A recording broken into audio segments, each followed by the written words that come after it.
Assalamualaikum dan selamat sejahtera murid-murid cikgu. Hari ini kita sampai kepada topik yang terakhir, iaitu bab 10, penerokaan angkasa lepas. Okey, saya rasa topik ini sangat menarik. Kalau kita jumpa secara bersemuka, seronok kita bincang topik ini. Tapi tak apalah, kita gunakan peluang yang ada untuk guna teknologi ni untuk menerangkan tajuk ni. Okey, jadi bila kita sebut angkasa lepas, dia merangkumi sistem suria, kan, bulan, bintang, semua itu masuk dalam angkasa lepas. Jadi apa yang kita akan bincang ialah berkenaan dengan model sistem suria. Maksudnya apa dia punya perkembangan, sejarah dia.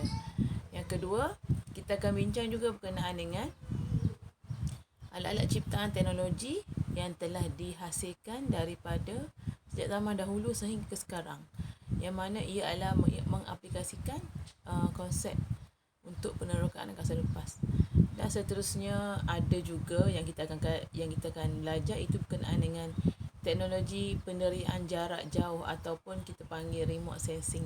Bermaksud daripada angkasa lepas, bagaimana teknologi ini boleh membantu kegiatan kita di bumi. Okey, cuba kita tengok lagi. Okey, awak kenal tak siapa ni? Ini ialah, rasa ada juga yang tak tahu, walaupun ada ramai yang tahu, tapi cikgu nak perkenalkan. Ini ialah kita punya bapa angkasawan, kita kata, kan, Dr. Sheikh Muzaffar Shukor. Dia adalah satu-satunya rakyat Malaysia yang telah berjaya sampai ke angkasa lepas bersama Rusia. Okey, beliau adalah rakyat Malaysia yang terpilih untuk bersama-sama melakukan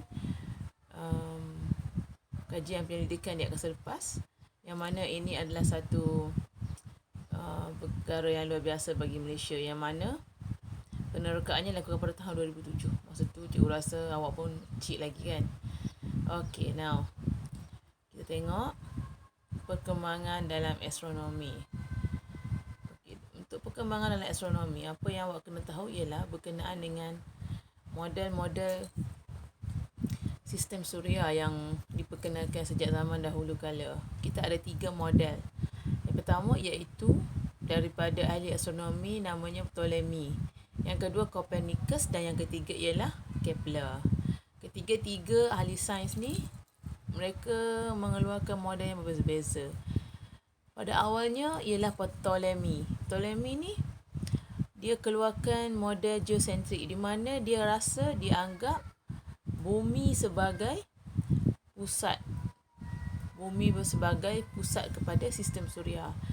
Bermaksud bumi tu pegon, tetapi planet-planet lain akan mengorbit bumi dalam satu lingkaran membulat. Okay, kamu tengok kat sini, kan, gambar ni bumi warna biru, dia berada di tengah-tengah, planet lain semua mengorbit. Itu ialah model yang diperkenalkan pada awal di zaman generasi Yunani, itu Ptolemy. Yang seterusnya, model yang kedua ialah Copernicus. Copernicus ni dia ahli astronomi dan dia juga adalah ahli matematik. Dia membina model dipanggil sebagai heliocentrik, yang mana matahari adalah pusat kepada sistem suria dan planet lain akan mengorbit juga secara membulat. Okay, kamu tengok, model dia macam model yang kamu pernah yang kita sekarang lah, iaitu matahari di tengah dan planet-planet lain mengelilingi matahari secara orbit membulat. Bermaksud matahari itu adalah pusat pada sistem suria dan bumi berputar pada paksinya dan beredar mengelilingi matahari. Okey, seterusnya model yang ketiga ialah semakin maju, iaitu diperkenalkan oleh Kepler pada tahun 1571 hingga 1630. Kepler telah memperkenalkan model yang dipanggil sebagai hukum Kepler, di mana dia hanya mengubah suai model heliocentrik, iaitu matahari masih berada di pusat, manakala planet lain mengelilingi dalam bentuk elips, mengorbit secara elips. Maksud dia dah ada bentuk. Jadi model tu adalah model yang berkekalan sehingga sekarang, di mana kita sekarang ni pun planet kita mengelilingi secara bentuk elips. Okey, jadi itu adalah 3 model yang awak perlu ingat untuk tajuk bab 10, iaitu yang pertama model geosentrik, matahari bumi di pusat. Yang kedua ialah model iaitu diperkenalkan oleh Ptolemy. Yang kedua heliocentrik, di mana matahari di pusat diperkenalkan oleh Copernicus. Manakala yang paling latest ialah Kepler, yang mana matahari berada pada pusat sistem suria dan planet lain mengorbit secara bentuk elips. Alright? Jadi cikgu harap boleh hafal ketiga-tiga tu dan faham. Okey, seterusnya kita tengok perkembangan dan teknologi dalam penerokaan angkasa lepas. Bila kita sebut teknologi, itu bermaksud dia berkaitan dengan alatan. Jadi, untuk tajuk kita ni, kita nak belajar perkembangan alatan tu. Ia bermula dengan abad ke-11, yang mana China mencipta serbuk letupan dan menggunakan roket primitif dalam pertempuran. Jadi China ni mempelopori teknologi untuk penerokaan angkasa lepas. Seterusnya, awak tengok daripada bawah, dia bergerak ke kanan. 1609, terciptanya teleskop pertama yang digunakan dalam bidang astronomi yang dicipta oleh Galileo Galilei. Okey, seterusnya perkembangan pada tahun 1957, yang mana satelit pertama terhasil dinamakan USSR Sputnik. Okey, naik atas lagi. Tahun 1961, manusia pertama di orbit. Maksudnya manusia pertama yang mengorbit bulan, iaitu namanya Yuri Gagarin dalam USSR Vostok 1. Dia juga menggunakan kapal angkasa USSR Vostok 1.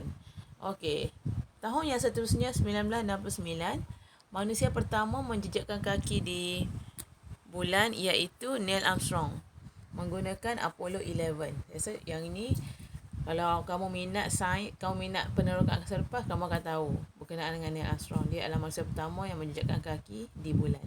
Okey, 1973, manusia pertama tiba ke Mushtari menggunakan kapal angkasa US Pioneer 10.